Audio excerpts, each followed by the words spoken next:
C'était un maître indien qui était extrêmement peu connu et qui est toujours très peu connu en Inde, qui était complètement incognito. Donc, il vivait d'une façon extrêmement reculée dans un ashram où il n'y avait absolument personne. Il y avait juste ce grand monsieur qui était là et à qui on pouvait poser des questions et qui accordait, mais pas à tout le monde, parce que quand il ne voulait pas voir quelqu'un, c'est qu'il voulait à le voir. Donc, il accordait des entretiens d'1 heure. Euh, dans lesquels on arrivait, il commençait toujours par dire est-ce que vous êtes à l'aise ou est-ce que vous avez une question. Donc, en général, on avait une question. Moi, j'avais une question. Quand j'étais voir, j'avais une question. Et après, à partir de la question ou de ce que disait la personne, il suivait, il enchaînait. Donc, il enchaînait vraiment sur la personne, toujours. Il n'y avait aucun discours général, même s'il disait un peu les mêmes choses. Finalement, tout le monde, c'était la grande question que se posait Daniel. Donc, quand il est mort, Daniel a quand même fait un travail absolument extraordinaire. Il a recueilli tous les entretiens qui avaient été enregistrés par certains disciples. Les disciples français, surtout, avaient enregistré des entretiens. Moi, je n'ai jamais rien enregistré. Donc, il a recueilli ces entretiens. Ensuite, il a fait à Calcutta un congrès des disciples indiens, parce qu'il avait quand même des disciples qui venaient du sud de l'Inde, du nord de l'Inde, qui étaient bengalis, hindis, etc. On a fait un congrès, il y avait quoi, peut-être une cinquantaine de personnes, ou peut-être 60. Et il a demandé aux gens qui étaient là s'ils étaient d'accord pour photocopier leurs lettres. Donc, ceux qui ont voulu ont donné un certain nombre de lettres qui ont été photocopiées. Et Daniel a promis que ces lettres seraient traduites. Les lettres des Français étaient en anglais, mais les lettres aussi de certains Indiens étaient aussi en anglais, puis d'autres lettres étaient en bengali et d'autres lettres étaient en hindi. Donc, que tout serait traduit et que tous les gens qui avaient donné leurs lettres auraient droit à la totalité des lettres des autres. Voilà. Donc, c'est ce qui a été fait. Ça a pris beaucoup de temps, mais ça a été fait. Et donc, c'est à partir de ces lettres, de ces entretiens enregistrés que Daniel a passé des années à transcrire, des années entières, qu'il a fait une sorte d'ouvrage qui en fait était une thèse de doctorat à la Sorbonne sur l'enseignement de ce maître et qui a été publié et qui reste un peu la base, si on peut dire, des vrais, parce que c'est fait à partir des paroles, des lettres. C'est fait, c'est bon. Et encore, tous ces entretiens n'ont pas été enregistrés de loin, même si on s'est occupé de faire publier beaucoup de livres sur. Et ce maître a été le maître d'Arnaud Desjardins, qui lui est beaucoup plus connu voilà, et lui, il a écrit beaucoup de livres aussi sur cet enseignement. Voilà. Voilà. Et là-dessus, je suis aussi là parce que j'ai écrit, moi, des livres sur la maladie d'Alzheimer et comment on peut la prendre en la dédramatisant. Ça, c'est quelque chose dont je m'occupe depuis. Mon mari, Daniel, donc, a été diagnostiqué fin 2005. On a commencé à se rendre compte que ça n'allait pas du tout. Et donc, je m'en suis occupée pendant 10 ans et j'essaie d'expliquer aux gens que cette maladie, elle n'a rien d'affreux, que on peut, si on arrive à comprendre comment ça marche, il faut comprendre comment ça marche. Si on ne comprend pas comment ça marche, on est sûr, on tombe dans les pièges, on se prend des murs, enfin voilà, c'est dramatique. Mais si on comprend comment ça marche, on peut arriver à avoir une vie sympathique et agréable avec une personne qui aurait cette maladie. Swamiji, pour moi, c'est quelqu'un qui m'a appris à vivre tout simplement. Avant, je vivais, mais bon, c'était pas tout à fait, tout se passait pas forcément comme ça, comme je voulais ou comme quoi. Bon, voilà. Donc, c'est un peu, il expliquait donc que toutes les choses changent tout le temps. Et ça, c'est quelque chose qu'on a beaucoup de mal à accepter. Et par exemple, dans la maladie d'Alzheimer, la première chose que les gens refusent, c'est que telle personne ait cette maladie. Non, non, non, non, pourquoi, gna, gna, tout ça, voilà. Bon, ça, c'est toutes sortes de choses qui servent absolument à rien. Donc, tout change tout le temps, que chaque personne est différente. Et ça, on s'en rend souvent pas compte parce qu'on s'imagine, on dit, ah, je serai à ta place, je ferai ci, je ferai ça. Mais justement, tu n'y es pas à cette place et tu peux même pas y aller si tu veux. C'est pas dans tes moyens. Donc, il faut bien voir qu'il y a des choses qui sont dans nos moyens et des choses qui ne sont pas dans nos moyens. La conséquence de tout ça, c'est qu'on peut faire de reproches à personne. Et c'est là où on arrive à quelque chose de vraiment concret. On n'a pas le droit de faire un reproche à qui que ce soit. Voilà. C'est là où on arrive à un point extrêmement concret. Et qu'est-ce qui se passe dans la maladie d'Alzheimer? les gens qui ont cette maladie, on leur fait des reproches toute la journée. Tu n'as pas fait ci, tu n'as pas fait ça, tu ne te rappelles pas ci, t'as pas...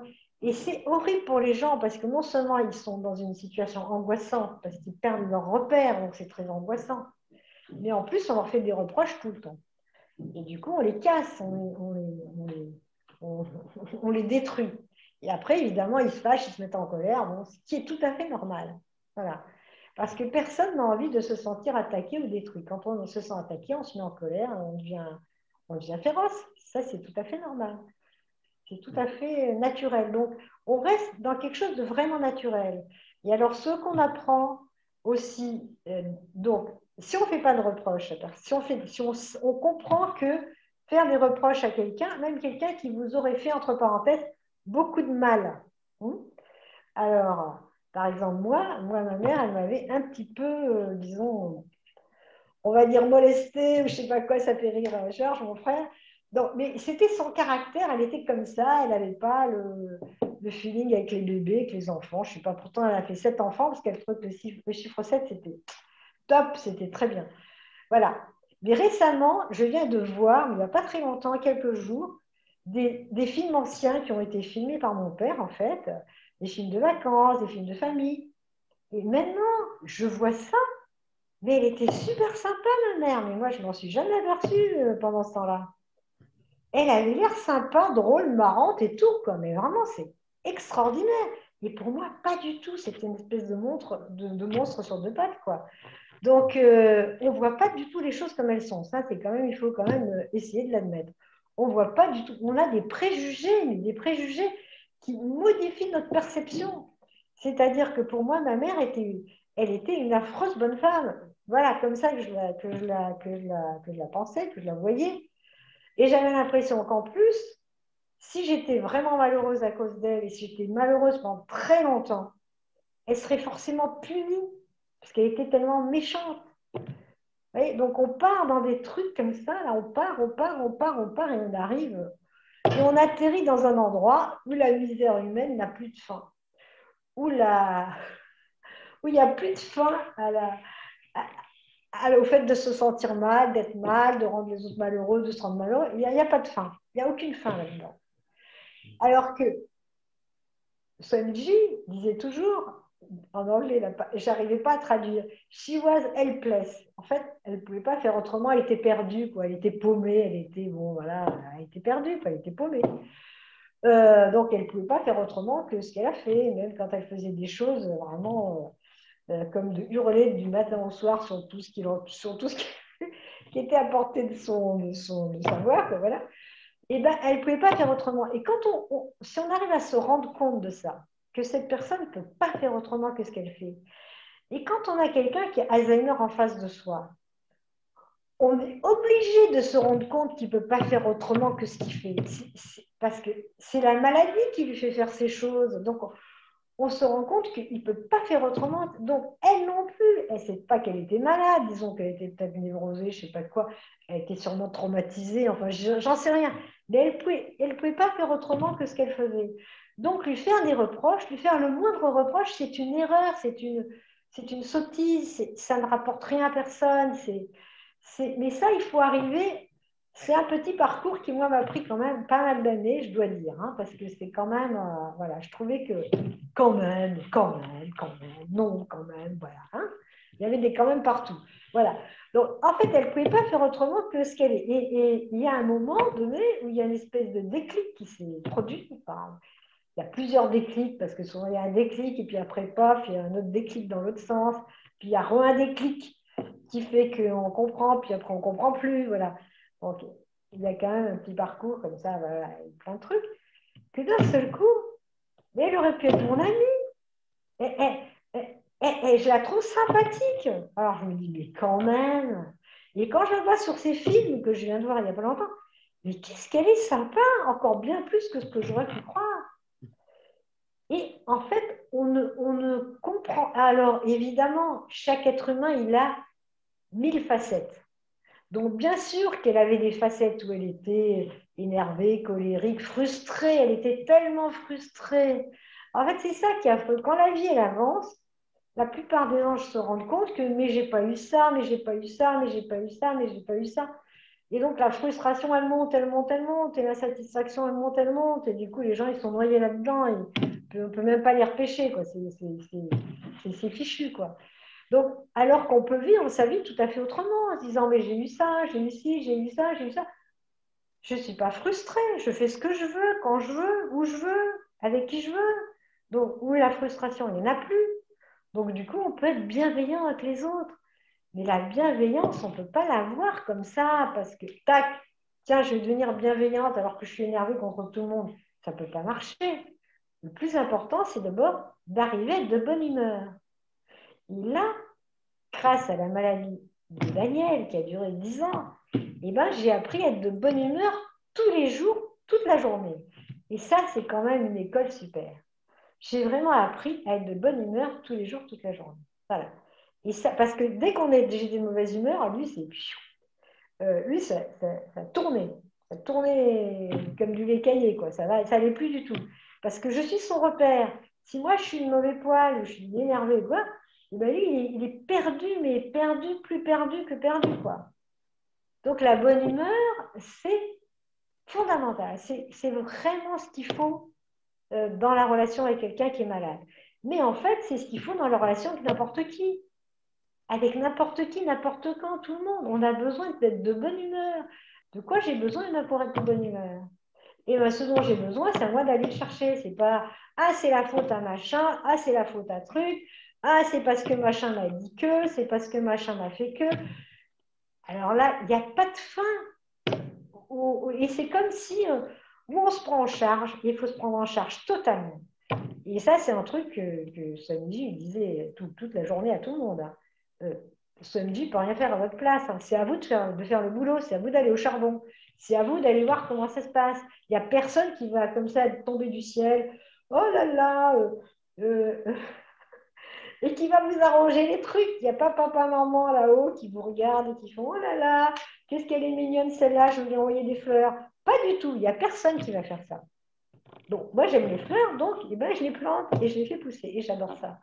Voilà. Donc, après on est aussi en relation avec plein de choses et plein de gens. Mais ce qui est important, c'est de se prendre en charge d'une manière radicale et arrêter de dire que si on est malheureux, c'est la faute à quelqu'un d'autre, c'est la faute à machin, c'est la faute à Macron, c'est la faute à Bidu, c'est la faute...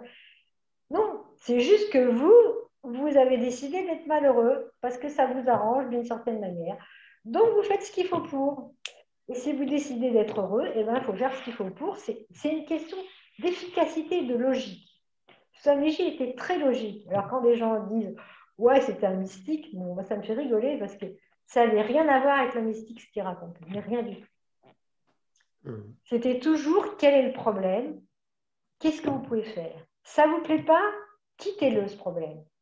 Ah, je ne peux pas partir. Alors, si vous ne pouvez pas partir, c'est à vous. Parce que les gens disent ah, je n'aime pas mon boulot, je n'aime pas mon patron, je n'aime pas ci, je n'aime pas ça. Alors, partez. Ah, mais je ne peux pas parce que si je pars, alors c'est à vous. Et ce qui est à vous, prenez-le, prenez-le vraiment. Faites pas genre, c'est à moi, mais c'est pas à moi. Alors, c'est un peu ce que la plupart du temps, mon malade Alzheimer, bon, il est à moi. Si mon mari, il n'est pas à moi parce que je ne le reconnais pas, parce qu'il n'est plus pareil, parce qu'il ne fait pas les choses qui me plaisent. Ben non, si il est à vous, il n'est pas à vous. C'est pas à vous, ben, mettez-le dehors. Vous pouvez le mettre dehors, faites-le. Vous ne pouvez pas, ben, le faites pas. Vous voyez, c'est vraiment, c'est concret. Ce qu'il faut bien comprendre, c'est que si on veut être efficace, il faut être toujours concret, toujours dans les détails. Tout est dans les détails de la vie de tous les jours. Parce que faire un reproche, ça veut dire c'est pas ma faute, c'est la tienne. Et si vous voulez, dans toutes les scènes de ménage, parce que moi j'ai monté pas mal de pièces de Molière, il y a par exemple le médecin malgré lui, ça commence par une sublime scène de ménage. Ah, moi j'ai raison, toi tu as tort. Non, c'est moi qui ai raison, c'est toi qui as tort. Non, j'ai raison, tu as tort. Non, j'ai raison, tu as tort. Et ça continue comme ça, et c'est extraordinaire. J'ai raison, tu as tort. J'ai raison, tu as tort. Si j'ai raison, donc tu as tort. Si tu as tort, c'est que j'ai raison. Voilà. Donc quand on est dans cette tout le monde a raison en fait. Moi j'ai une formule en anglais, j'aime bien. If she could, she would. Si elle pouvait, elle le ferait. Bon, on peut dire en français, mais je l'ai entendu en anglais, donc j'aime bien. Si quelqu'un pouvait faire quelque chose, il le ferait. Ah, elle ne le fait pas. Eh bien, c'est qu'elle ne peut pas. C'est comme ma mère. elle hurle le matin en disant que ça ne va pas parce que la porte du frigidaire est mal fermée. Bon. Et bien, si elle pouvait dire autre chose ou faire autre chose, elle le ferait. Parce qu'en faisant là ce qu'elle fait, elle se met à dos tout le monde. Et du coup, elle perd l'amour de ses enfants, elle perd toutes les bonnes choses qu'elle pourrait recevoir dans la journée, elle les perd. Donc, elle ne se rend pas compte de ce qu'elle fait. Mais si elle était capable de s'en rendre compte, elle ne le ferait pas. Et c'est moi qui vais choisir de prendre la chose pour moi ou de ne pas la prendre. Donc, c'est moi, quand je décide que je prends quelque chose, je prends vraiment. Je ne fais pas, je prends, mais j'en veux pas. Parce que là, c'est rien du tout. On n'arrive à rien. Après, Voilà. on coule dans un univers on se retrouve n'importe où. Si on veut se retrouver dans un endroit qui est clair, si je prends quelque chose, je le prends vraiment. Si je ne veux pas, c'est non. Entre le oui et le non, il n'y a rien. Et moi, j'adore faire ça. Ça, c'est le oui, ça, c'est le non. Entre les deux, il n'y a rien. Il n'y a rien entre le oui et le non. Donc, on croit que Voilà. peut-être, qu'il y a gna gna, que si ça se trouve, que si que. Non. Entre le oui et le non, il n'y a rien. Et en fait, le problème, c'est qu'en fait, on ne voit pas. On a des et moi-même, je me rappelle quand je disais à Sony, j'ai l'impression que j'ai comme ça un écran comme ça devant et que je ne vois rien du tout.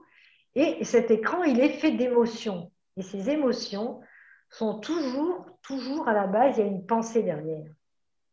Et cette pensée, tant que je pensais que ma mère m'avait fait du mal et que moi j'étais sa victime, eh ben, je n'arrivais pas à me tenir sur mes deux pieds. Hein. J'étais tout le temps un peu bancale sur un truc ou sur un autre. Il suffisait que quelqu'un ressemble à ma mère, soit qu'il ait les yeux noirs, soit les cheveux, soit je ne sais pas quoi, pour que je perde mes moyens.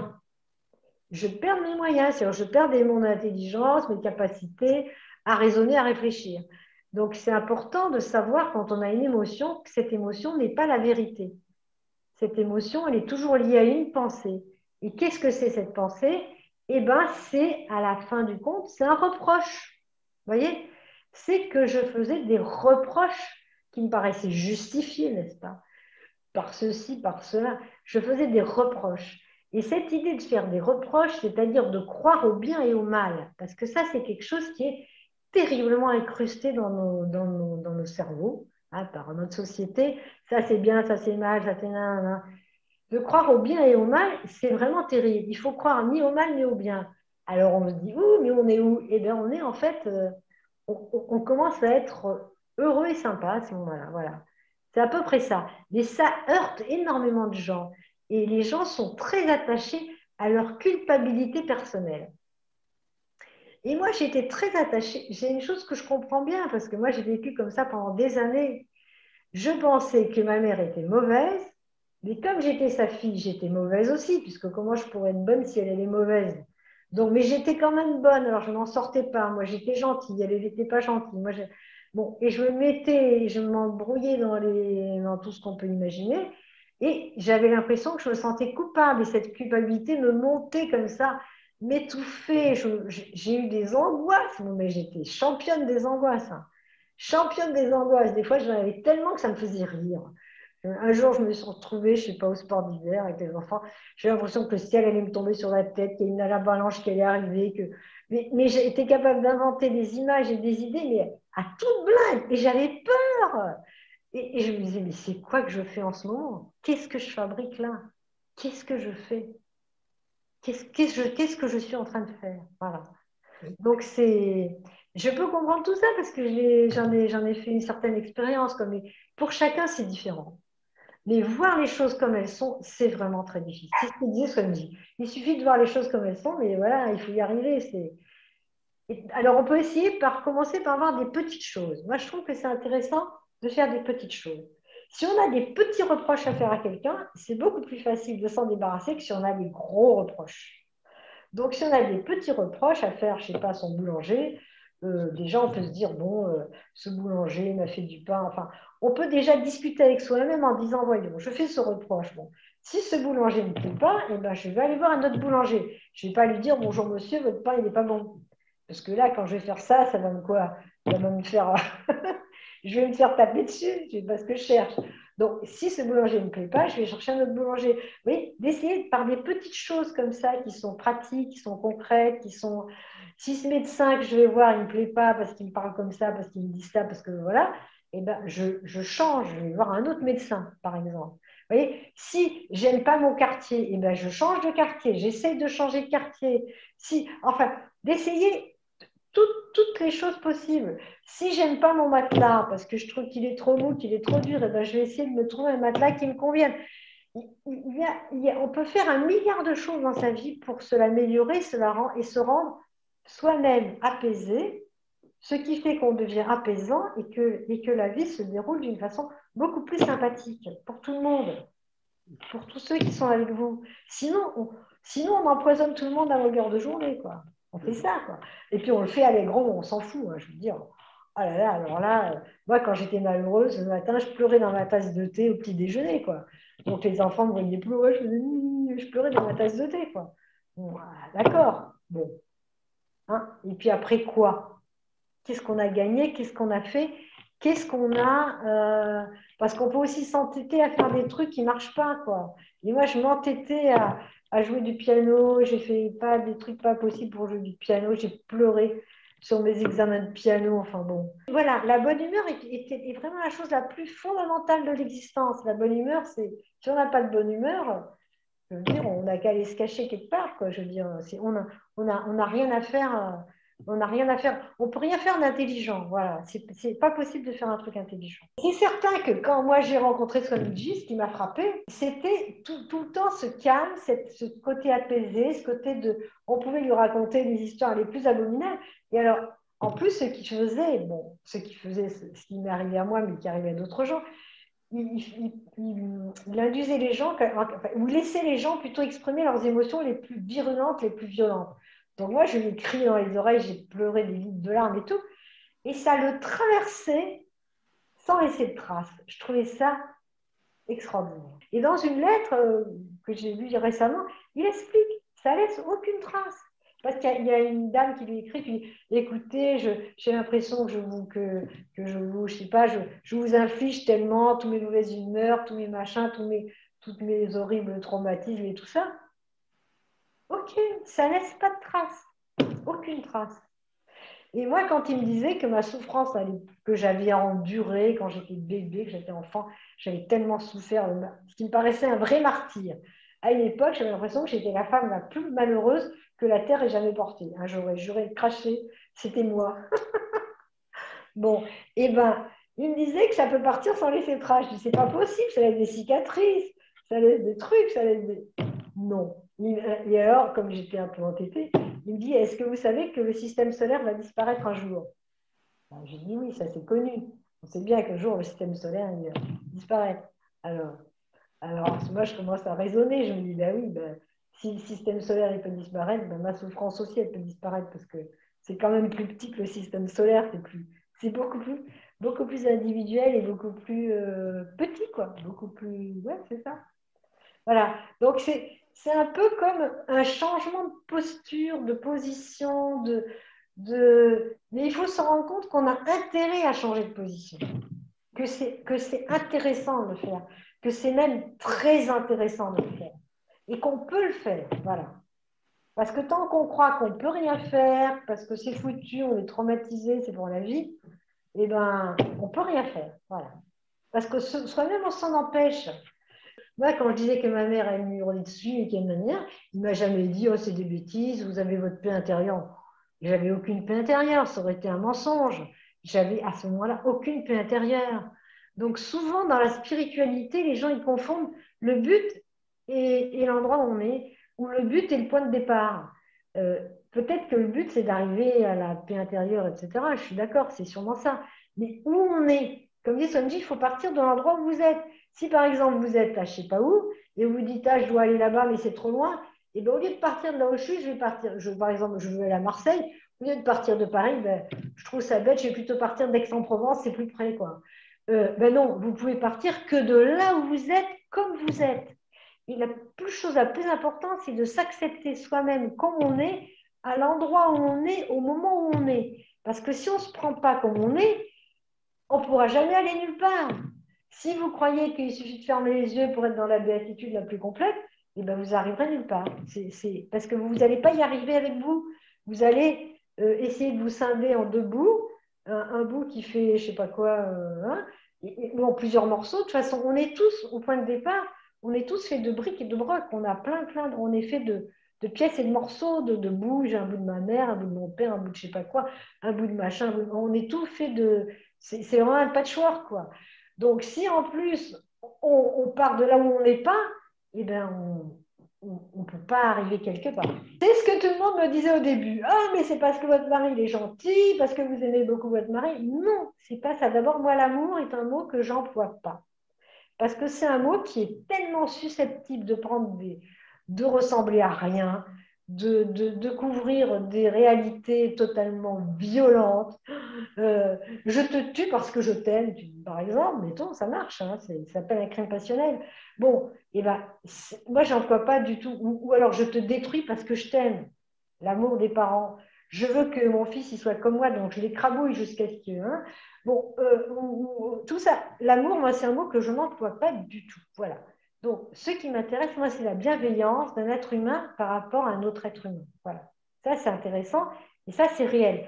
Donc, nous, on était un couple ordinaire, pas plus machin qu'autre chose. Bon, alors on avait notre complicité parce on allait voir le même maître, mais au début, Daniel n'était pas tellement pour. Hein. C'est moi qui a peu tiré sur son IG parce qu'il lui, il préférait l'acharnement dans la nuit parce que là, il trouvait la béatitude, le bonheur, ça lui tombait tout rôti dans le bec sans qu'il fasse rien. Alors, oui, non, mais c'est pas comme ça qu'on arrive quelque part. Comme ça, on arrive nulle part en général. Parce que la maladie d'Alzheimer, c'est comme c'est comme la foudre qui vous tombe dessus. Et au début, j'étais désespérée, moi, parce que je ne savais pas comment faire. Parce qu'en fait, on ne sait pas comment faire, parce que personne ne vous explique quand même. Hein.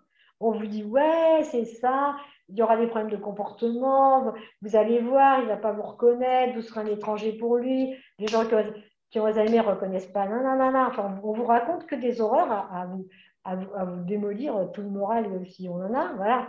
Donc, moi, je ne comprenais rien. Et donc, au début, j'étais vraiment désespérée. Bon, je ne dirais pas que j'ai eu envie de me jeter par la tête, non. Mais quand même, j'étais désespérée. Et quand j'ai commencé à voir ce qui se passait, à comprendre comment ça marche, et j'ai compris en faisant des erreurs, forcément, on ne peut pas comprendre si on ne fait pas d'erreurs.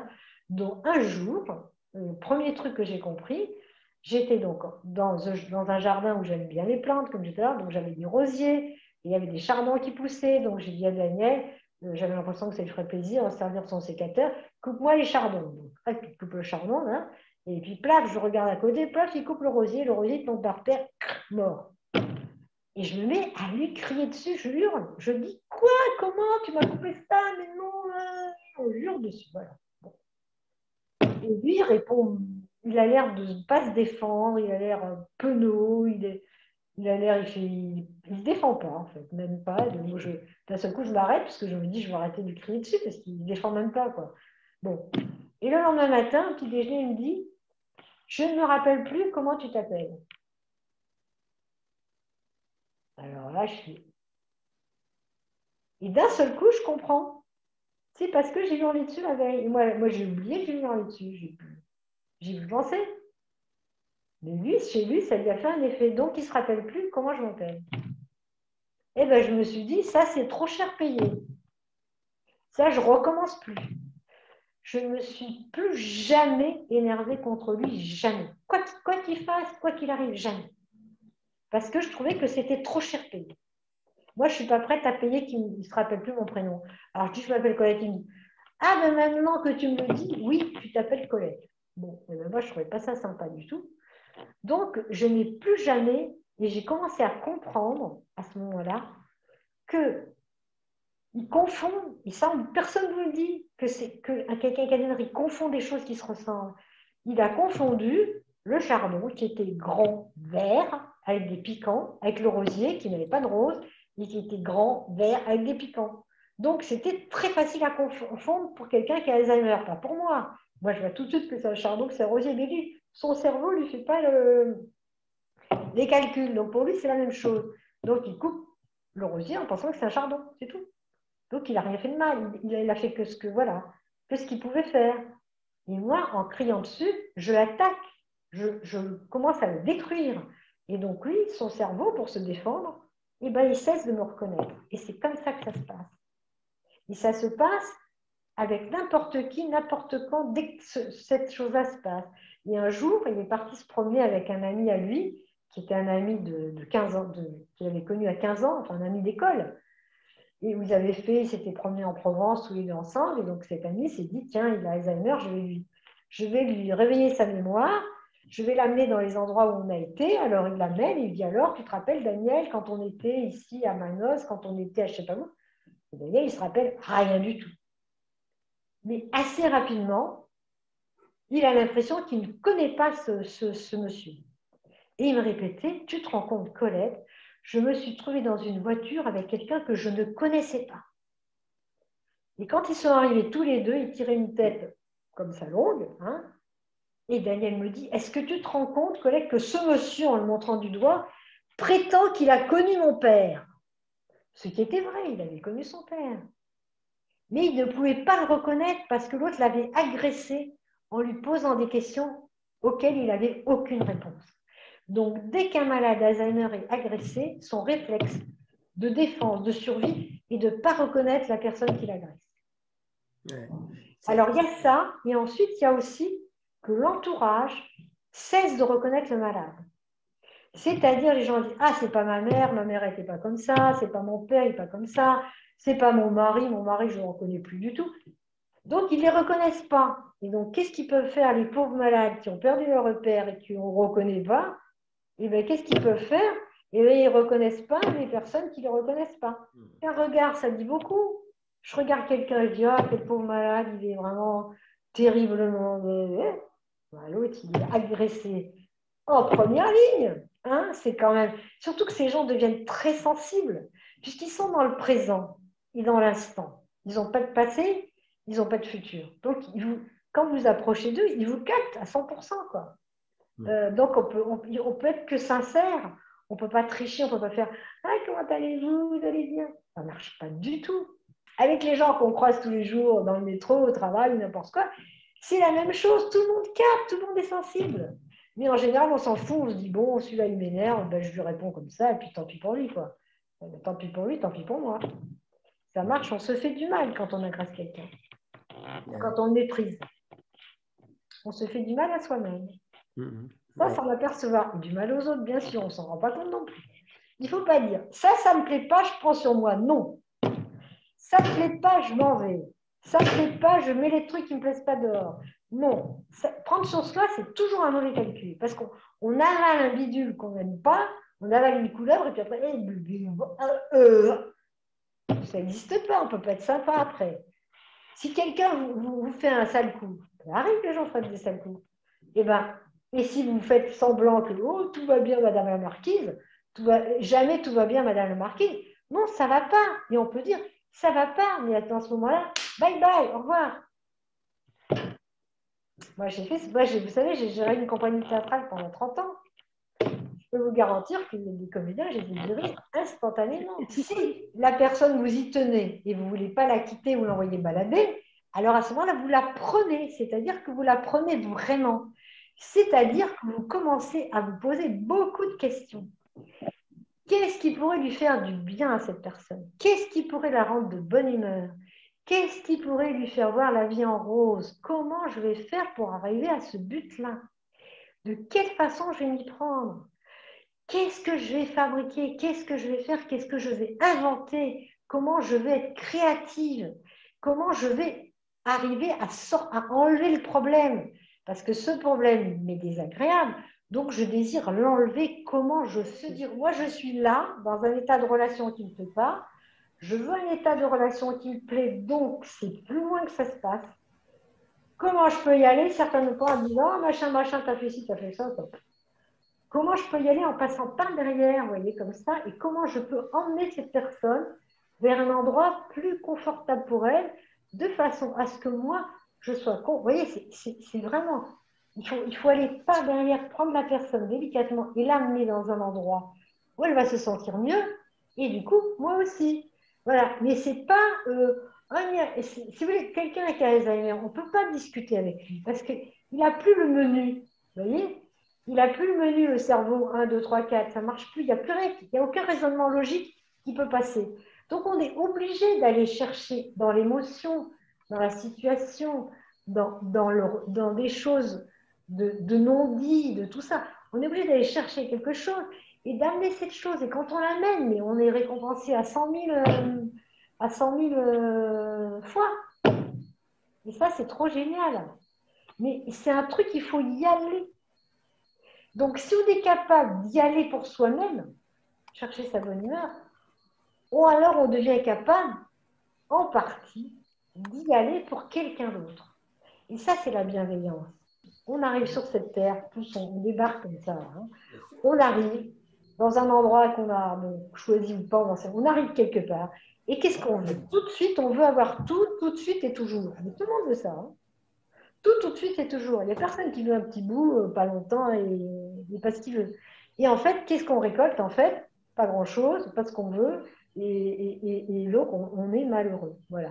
On est malheureux. Et à ce moment, on se dit, et c'est un raisonnement logique, c'est la faute de quelqu'un d'autre. Et où c'est ma faute? C'est la faute des deux. Parce que souvent, quand un enfant n'est pas aimé de façon comme il voudrait par son parent, il pense que c'est sa faute parce qu'il n'est pas bien. Voilà.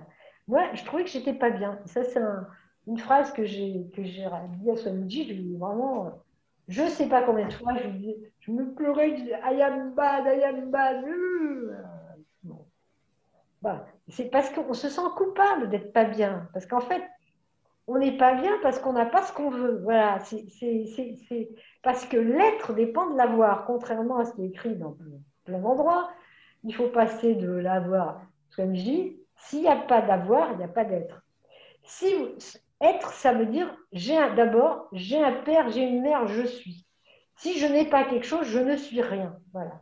Donc, il n'y a pas l'avoir d'un côté, l'être de l'autre. Ça, c'est une blague spiritualiste. Voilà, mais c'est une blague. Donc, il faut d'abord avoir pour être. Donc, essayez d'avoir les choses qui vous plaisent, qui vous intéressent, qui vous amusent, qui vous font rigoler. Et à ce moment-là, vous allez voir que votre culpabilité, elle va s'envoler comme... voilà, elle va partir parce qu'elle n'a plus rien à faire chez vous. Elle reste tant que vous pensez que tout ce qui ne va pas chez vous, c'est la faute à vos ancêtres, à votre karma, à je ne sais pas quoi, à n'importe quoi, à votre statut social. Tant que vous trouvez des coupables, vous êtes aussi coupable. Donc, vous ne pouvez pas vous sortir de la culpabilité. Parce que ce qui est important, c'est de comprendre comment la maladie, elle fonctionne. Et quand on comprend comment elle fonctionne, c'est de plus en plus facile de s'occuper de quelqu'un qui a Alzheimer. Ce n'est pas de plus en plus difficile, c'est de plus en plus facile. Donc moi, j'ai beaucoup galéré pendant un an et demi, avant que je capte l'histoire de, il ne faut pas crier, l'histoire de machin. J'ai beaucoup galéré. Et après, quand j'ai compris comment ça marche, c'est-à-dire que c'est pour ça que j'ai écrit une pièce qui s'appelle La confusionnite. Parce qu'en fait, le malade, il confond deux choses qui se ressemblent. Donc, qui se ressemblent d'abord beaucoup et après qui se ressemblent de moins en moins. Donc, il est perdu, complètement paumé. Par exemple, souvent, il y a des histoires que les gens ne racontent pas. Le malade, il ne trouve pas les toilettes. C'est un problème qui arrive au bout d'un certain temps parce qu'il ne les reconnaît pas, parce qu'il ne sait pas où elles sont. Alors, première astuce, indiquer les toilettes avec une immense pancarte. Moi, j'ai un truc, je l'ai toujours d'ailleurs, écrit toilette. C'est avec une lumière, donc c'est un peu un truc qu'on trouve dans les cafés ou dans, vous savez, non. Comme ça se voit vachement bien. Bon, c'est pas juste écrit toilette, comme dans les EHPAD. Moi, j'ai fait des EHPAD, il y a écrit WC en marron sur du gris. Bonjour, qui c'est qui va le lire? Hein? Personne. Donc, après, les gens qui ont vécu partout, on dit, c'est terrible, c'est à cause de la maladie. Non, c'est parce qu'on ne leur a pas montré où c'est. Bon. Mais au bout d'un certain temps, la perte de repère va encore plus loin, c'est-à-dire que le malade, il voit, on peut même lui montrer les toilettes, il ne les reconnaît pas. Par exemple, moi, un jour, je dis à mon mari, bon, on va sortir avant d'y aller, ça serait bien de faire un petit tour aux toilettes. Il dit, oh, mais il y a de l'eau! Et puis, il veut mettre sa main au fond comme s'il allait chercher de l'eau pour boire. Donc, qui peut faire ça? Un enfant de 2 ans, de 1 an. Vous voyez? Donc, la maladie d'Alzheimer, il faut bien comprendre qu'est-ce que c'est. C'est une maladie de la gestion de l'information. C'est-à-dire que les informations ne sont pas ramassées par le cerveau, ne sont pas gérées par le cerveau, elles sont de moins en moins bien gérées, c'est-à-dire que votre malade, il a grosso modo un cerveau de l'âge de 10 ans, un cerveau de l'âge de 6 ans, de 5 ans, de 2 ans, de 1 an, et après un cerveau de nourrisson. Donc, ces moyens vont devenir ceux d'un nourrisson. Donc, à la toute fin, il était paralysé sans pouvoir bouger du tout. Hein. Ça pose beaucoup de problèmes techniques. Mais bon, et tout ce qu'il pouvait faire, c'est bouger les mains comme ça, de façon complètement. Hein. Et ben, je lui ai donné un doudou, hein, comme on donne à des enfants. Et il jouait avec son doudou, il le regardait. C'était extraordinaire de voir ça. Mais ça n'empêchait pas d'être Daniel, quand même, lui. C'est-à-dire qu'il me reconnaissait toujours comme étant Colette. Vous voyez? Ça n'empêchait pas d'être lui dans son être profond. Euh, et de faire des choses, même dans cet état où il pouvait quasiment, il ne pouvait plus avaler, même un nourrisson, il peut avaler, il a un moment, il n'a même plus avalé. Hein, donc, ça devient encore, ça se défait encore plus. Mais par exemple, quand j'ai vu à un moment donné qu'il allait mourir bientôt, je me suis dit peut-être il a envie de voir des gens je ne savais pas trop qui, mais j'ai dit comme ça à tout hasard, j'ai fait venir plusieurs personnes. Et à un moment donné est venue Muriel Desjardins, qu'il avait rencontrée en Inde quand elle était enfant, et qu'il connaissait très très très bien. Et bien qu'il ne pouvait pas bouger, il s'est tourné vers elle, il lui a pris les mains, il lui a tenu les mains, et elle a été super géniale, parce qu'elle est restée dans ce silence, et non pas gna gna, qu'est-ce que... Et vraiment, il y a eu un échange extraordinaire. Donc, la personne, elle est vraiment là, quoi. Vraiment, elle est là en entier, mais ses moyens de s'exprimer sont extrêmement diminués. La plupart des gens s'imaginent que du moment que les moyens d'expression sont diminués, la personne, elle est diminuée. Mais non, la personne, elle est toujours là, c'est toujours elle, cette personne. Mais ses moyens d'expression sont diminués. C'est pas pour ça que je suis jamais contrariée. De temps en temps, il m'arrive des trucs, je fais ouh là là, qu'est-ce que c'est que ça? Bon, d'accord, ça arrive. Alors, qu'est-ce que je fais? Encore une fois, je le garde pas. Je réagis pas. C'est quoi? Qu'est-ce qui va faire que ça va être fluide? Donc, l'idée, c'est de prendre et d'incorporer. Et ça, c'est un mot que Sonji employait. Il disait incorporer, prenez le monde entier, allez-y, frottez-vous, tapez-vous dessus, regardez, prenez les choses, prenez-les. C'est moi que je dois changer. Ça, moi, j'ai compris ça assez rapidement. Parce qu'au départ, je voulais être président de la République, moi, parce que je croyais qu'il n'y avait rien qui allait bien et qu'il fallait tout changer. Mais après, je me suis dit, zut, bon, voilà. Et si je commençais par le changer moi, bon, hein, du coup, j'ai abandonné mes ambitions politiques et j'ai jamais, ben, tant pis, c'était trop tard après. Et ça, c'était une distinction vraiment que Sonji faisait tout le temps et qui est très précise là, entre l'émotion et le sentiment. L'émotion, quand on est dans l'émotion, par exemple, mettons, si je me mets en colère contre je ne sais pas quoi, on est dans une émotion. Et on peut être aussi dans une émotion, on croit qu'on aime quelqu'un, on est pris par une passion, c'est aussi une émotion. Donc, quand on est dans l'émotion, on n'est pas dans la vérité. Ça, c'est un truc qui n'est pas évident à avaler, parce que l'émotion, on la sent. Si on a une angoisse, on la sent, elle est dedans. Donc, on se dit, mince, je l'ai dedans. Si on me dit que je ne suis pas dans la vérité parce que je suis dans l'émotion, moi, j'ai l'impression que mais c'est la vérité du moment. Voilà. Donc, ça, il me disait, l'émotion que vous avez, c'est votre vérité maintenant. Mais l'idée, c'est de sortir de l'émotion, de ne pas vous laisser emporter par l'émotion, de ne pas vous laisser embarquer par l'émotion. Parce que si vous laissez embarquer, vous devenez l'esclave de l'émotion. Il faisait cette distinction entre nager avec le courant ou être emporté par le courant. Vous voyez, quand vous nagez avec le courant, vous suivez comme ça, mais vous allez quelque part. Et si vous êtes emporté, ben vous êtes perdu. Donc, c'est l'idée de chaque fois de savoir vers où on va. Vers où on va, vers où je veux aller, vers où moi je veux aller. Voilà, c'est moi qui décide. Parce que l'être humain, la chose à laquelle il tient le plus, c'est à sa liberté, c'est à sa dignité. Donc moi, quelqu'un qui m'impose quelque chose, qui m'oblige à faire quelque chose que je ne veux pas, c'est une torture pour tout être humain. Et même la notion de devoir, c'est pour ça que Sanji disait le devoir, ce n'est pas pour l'homme, ce n'est pas pour l'être humain. Quelqu'un qui me dit votre devoir, c'est de faire ça, votre devoir, c'est de vous occuper de votre mère.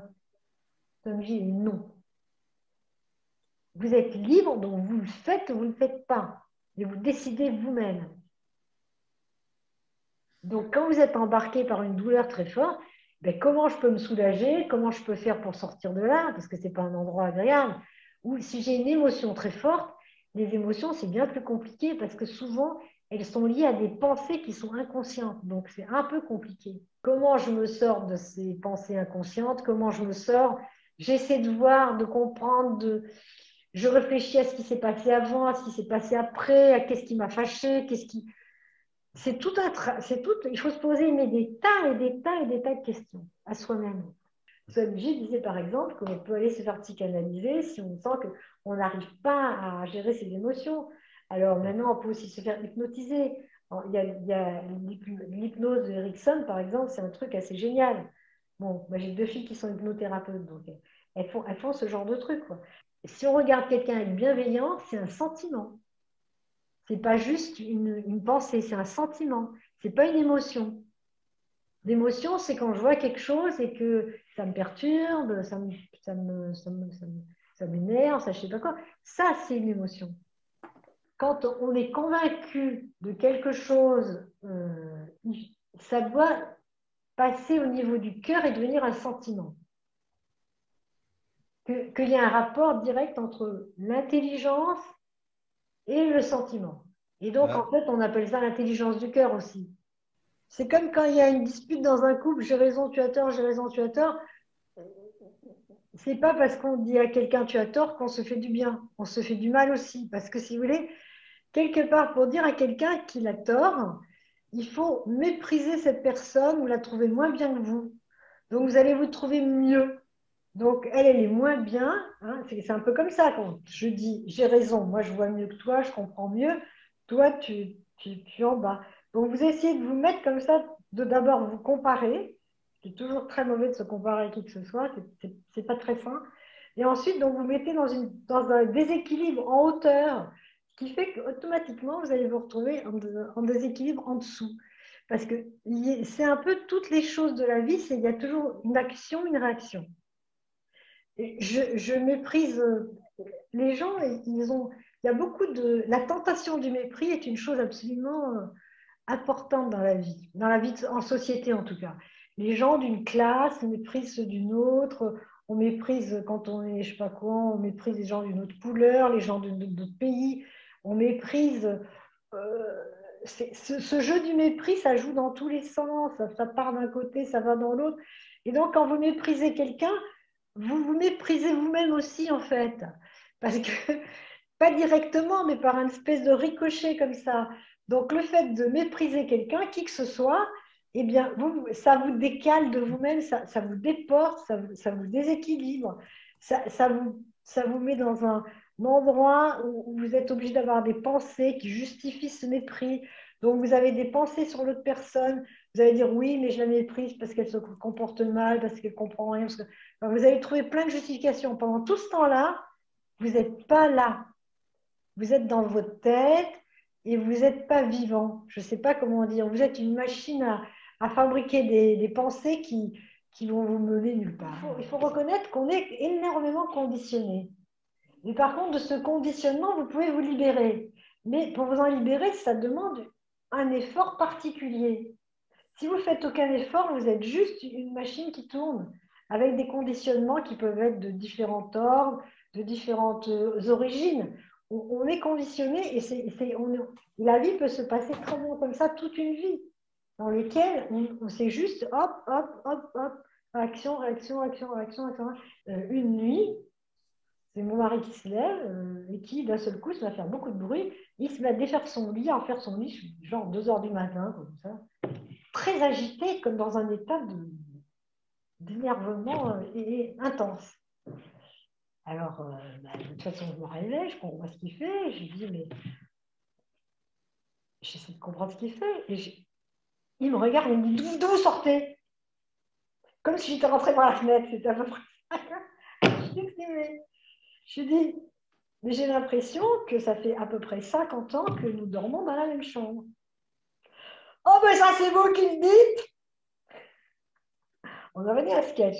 Donc, moi, je me sauve parce que je ne suis pas courageuse. Donc, je sors de la chambre, je referme la porte doucement, puis je me dis, qu'est-ce que je vais faire? J'écoute ce qui se passe, j'entends toujours du bruit. Alors, cette fois, il défait mon lit, le sien, il mélange tous les draps, enfin, bon, avec une énergie extrême. Alors, je me dis, de toute façon, je ne vais pas dormir. Qu'est-ce que je fais? Je commence à allumer toutes les lumières dans la maison. Bon, après, j'ouvre encore la porte. Je vois que ça ne change pas. Je me dis, qu'est-ce que je peux faire? Alors, je me dis, tiens, j'ai une idée, j'essaie. Je me dis, je vais essayer la robe de chambre. Parce qu'il a toujours, enfin, systématiquement, il adorait enfiler sa robe de chambre. Le matin, dès qu'il enfilait sa robe de chambre, c'était très content. Donc, j'arrête la robe de chambre comme ça. Il l'enfile. Je me dis, chic alors, c'est un début de relation. Donc, il enfile la robe de chambre. Je crois que c'est moi qui lui ferme la ceinture la robe de chambre, il me semble. Et puis, je fais demi-tour et il me suit. Alors, je me dis, on va faire comme si c'était le petit déjeuner, puisque normalement, la robe de chambre, c'est ce qu'on met avant d'aller au petit déjeuner à la cuisine. Donc, on va à la cuisine, j'allume toutes les lumières, puis je me dis, mais de toute façon, il est 3 heures du matin, qu'est-ce que je peux faire d'autre? Je vais faire le petit déjeuner. Alors, je me mets à faire le petit déjeuner, et quand je faisais le petit déjeuner, je lui donnais toujours une pomme avec une assiette et un couteau très pointu pour qu'il épluche sa pomme pendant que je faisais le café. Sinon, attendre le café, ça lui paraissait un siècle, parce qu'il n'a pas la machine à compter le temps. Donc, il ne peut pas savoir 5 minutes, 10 minutes. Donc là, comme ça, il épluche sa pomme, il la mange, et après, une fois qu'il a fini sa pomme, le café sur la table, voilà. Donc, je fais le petit déjeuner comme ça. Mais j'ai un petit peu la trouille quand je lui donne le couteau pointu. Mais je lui donne quand même, parce que si je ne lui donne pas, ça va faire un truc pas rond. Quoi. Donc, je lui donne ça. Et alors, il a l'air d'être complètement parti. Les yeux, ils ne sont pas du tout normaux. Quoi. Donc, il boit son café, il mange ses tartines. À un moment, il me dit, c'est toi? Et puis, de nouveau rideau, comme s'il y avait un truc. Alors, bon, une fois que le petit déjeuner est fini, il est genre 4 heures du matin, 4h30, je ne sais pas quoi, j'ouvre les portes, on est à la campagne. Le soleil commence à se lever très vaguement parce que c'est l'été, donc ça fait très tôt. Et dehors, il y a des oiseaux qui chantent, qui sifflent. Et à ce moment-là, il sort sur la terrasse, avec sa chambre de chambre, et il répond à l'oiseau. L'oiseau fait tululu, il fait tululu, il siffle en réponse à l'oiseau. J'écoute ça, j'ai jamais entendu un truc pareil. Et l'oiseau répond, et lui il répond, ils se répondent comme ça. Alors je pousse un soupir de soulagement en me disant, il lui reste des neurones, parce que j'avais l'impression qu'il n'y en avait plus, quoi. Tout était parti. Et il me dit, ah, mais t'as l'air mieux, parce que t'avais l'air, mais pas bien du tout, pas bien du tout. J'étais très inquiet pour toi. Ça veut dire que comme moi j'ai paniqué, lui a paniqué encore plus. Et j'avais toujours pas compris c'était de quoi il s'agissait, quoi. Alors après, le dialogue se rétablit normalement, comme les autres jours. Donc on est un peu tôt, on va se promener. Et au repas de midi, il fait comme ça, avec sa main. Je dis, mince, il doit avoir mal aux dents. Donc comme c'est dur de savoir la dent, je ouvre la bouche, mais je vois rien, on va à l'après-midi chez la dentiste. Elle lui fait manger, il fait la bouche. Et elle m'engueule, me dit, mais enfin, madame, votre mari, il a une dent de sagesse carriée, mais c'est une horreur. Il n'y a presque plus rien, mais c'est affreux. Regardez-moi ça, c'est une dent de sagesse carriée. Je dis, oui, moi, je ne savais pas qu'elle était carriée, sa sagesse. Donc, il avait une rage de dents. C'était ça le moteur de toute l'histoire. Mais si vous voulez, ce qui est très difficile, c'est de deviner d'où ça vient. Mais si on dit c'est la maladie d'Alzheimer, on passe à côté de toutes les choses possibles qui peuvent arriver. Parce que ça peut être un corps au pied, ça peut être une rage de dents, ça peut être un mal de ventre, ça peut être un mal de tête, ça peut être n'importe quoi. Mais lui, il ne peut pas le dire, il ne sait pas. Et si vous voulez, parce qu'il a perdu les repères extérieurs et les repères intérieurs. Donc, il est comme un enfant qui se roule par terre, il dit, oh, arrête de faire tes caprices, mais non, il ne fait pas les caprices, il a une appendicite, par exemple, vous voyez. Donc, ce n'est pas lui qui va dire, j'ai une appendicite, c'est une urgence médicale, il faut m'amener à l'hôpital. Il ne va pas dire ça, le petit môme. C'est aux parents de deviner. Donc là, c'est un peu le même rapport. C'est à l'entourage d'essayer de savoir qu'est-ce qui ne va pas. Sachant que quand il se passe quelque chose, il y a forcément une cause. Il n'y a pas comme ça un truc qui arrive. comme ça qui tombe du ciel. Il y a forcément quelque chose qui ne va pas déjà. Voilà. Voilà. Donc cette fois, j'ai paniqué. Une autre fois, j'ai paniqué encore plus parce qu'il m'a fait peur carrément. Mais ça, c'était un peu ma faute. Bon, il n'avait pas du tout envie d'aller se doucher. Bon, je l'ai manipulé. Enfin, je ne l'ai pas poussé, mais bon, je l'ai vraiment collé sous la douche. Et puis en plus, bêtement, ça ne passait pas trop mal. J'ai dit, oh ben, tant que j'y suis, je fais un shampoing. Et plat, je lui mets je ne sais pas comment j'ai fait, l'eau a coulé devant son visage. Vous savez que les enfants qui sont petits, si vous leur mettez de l'eau devant le visage, ils hurlent de peur, hein, parce qu'ils ne savent pas que c'est que de l'eau. Et bien lui, c'est mis à hurler, mais sans bouger. Je vais te tuer. J'ai eu peur, je me suis sauvée, puis après je me suis dit, mais qu'est-ce que je fais là?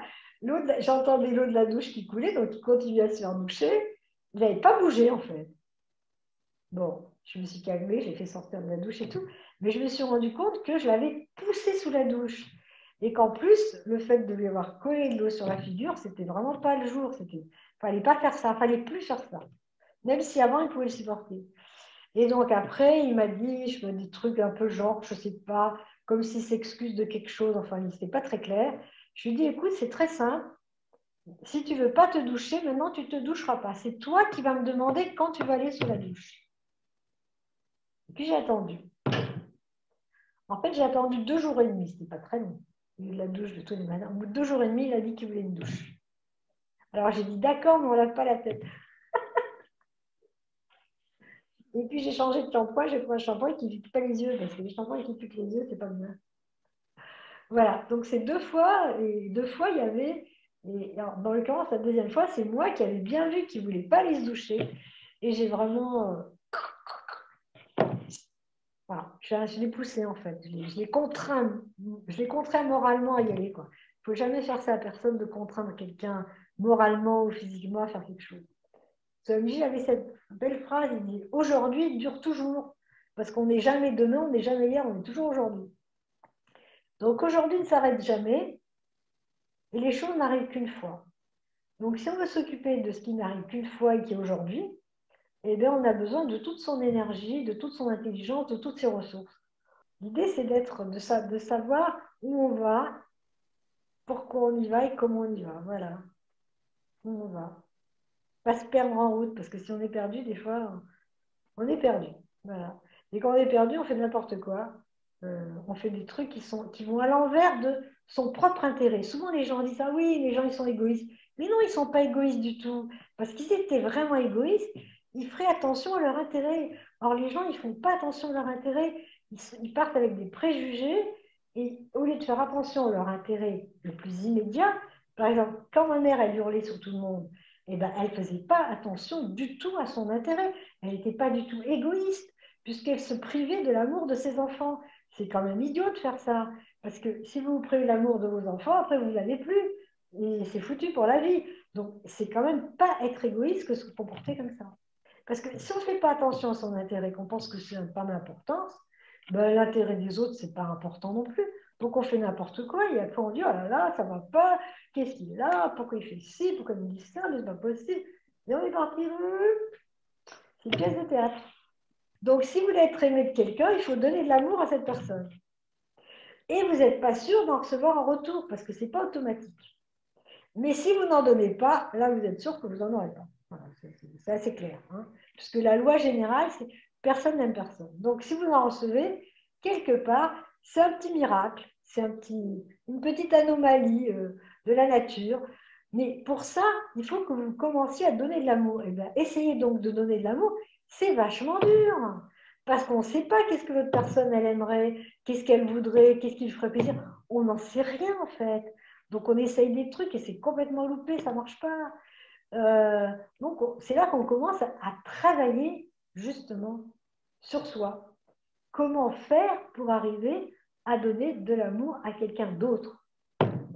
Quelqu'un qui n'est pas vous. Parce que si vous voulez lui donner des choses qui vous plaisent à vous, eh ben, ça ne va pas lui plaire à lui, ça c'est sûr.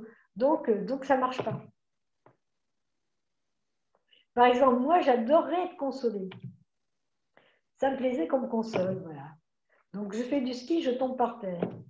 Et bien, Daniel, il ne me ramasse pas parce que lui, il déteste consoler les gens. Il trouve que c'est horrible d'être consolé.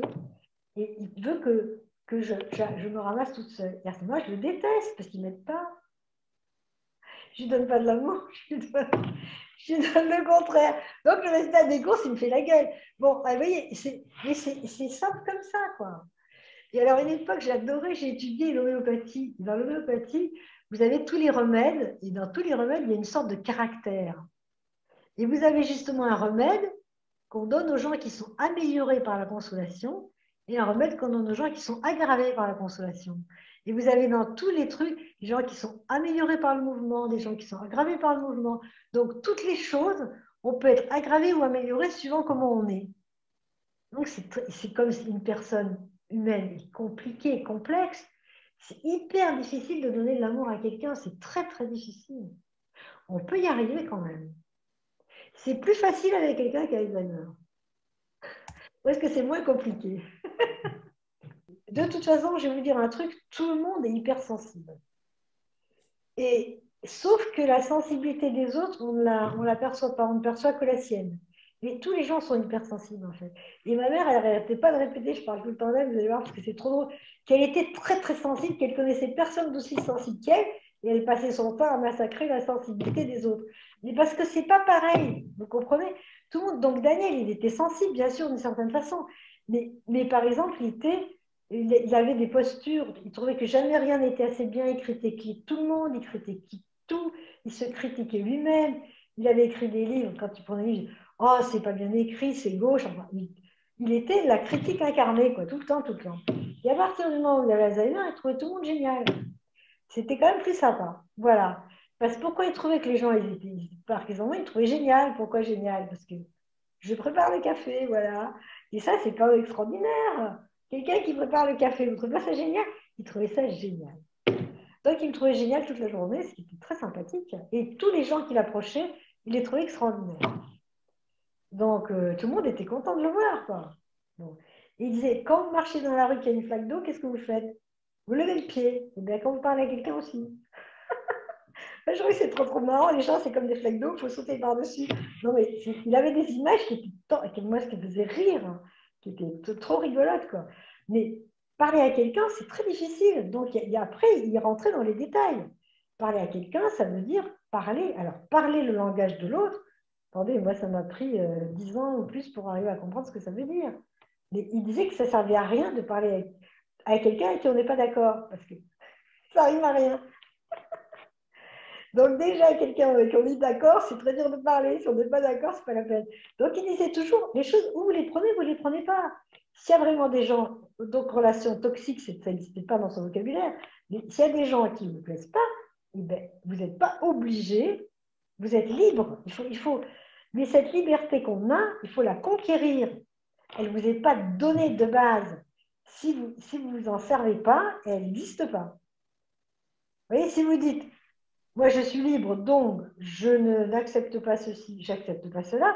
Votre liberté, elle grandit. Vous commencez à la sentir, à la vivre, à la posséder. Alors que si vous dites, je suis obligée de supporter ma mère parce que gna gna, c'est ma mère, c'est mon devoir et tout ça, là, vous êtes paumé, perdu tout. Mes parents, je n'aurais pas parlé pendant 4 années entières. Hein. Avant de me réconcilier avec eux, de commencer à me réconcilier avec eux. Tant qu'ils étaient, on était comme ça, c'était, ben non, ça fallait pas, quoi. Faut pas. Et d'ailleurs, un jour, j'avais invité mes parents, 3 jours en vacances, et après, j'avais raconté à samedi toutes les horreurs qui s'étaient passées. Il m'a dit, mais 3 jours, c'est beaucoup trop.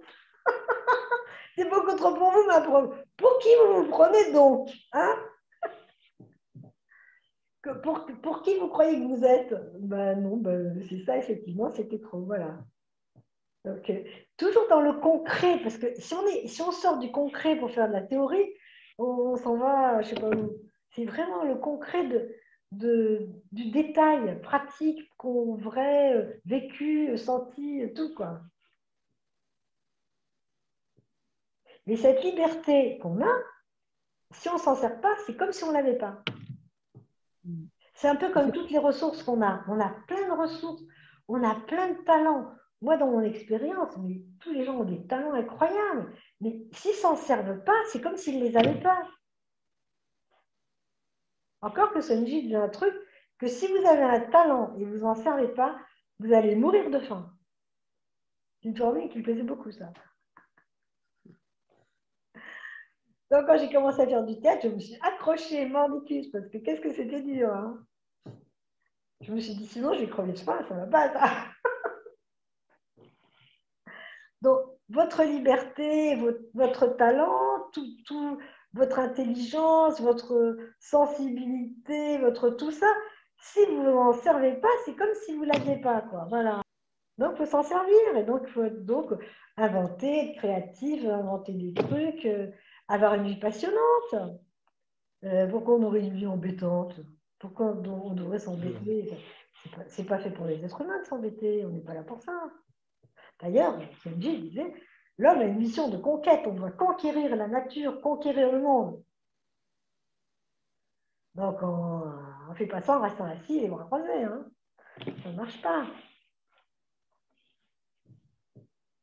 Il faut s'amuser surtout. Moi, je trouve que si on ne rigole pas, je dis toujours, si on ne rigole pas, à quoi bon?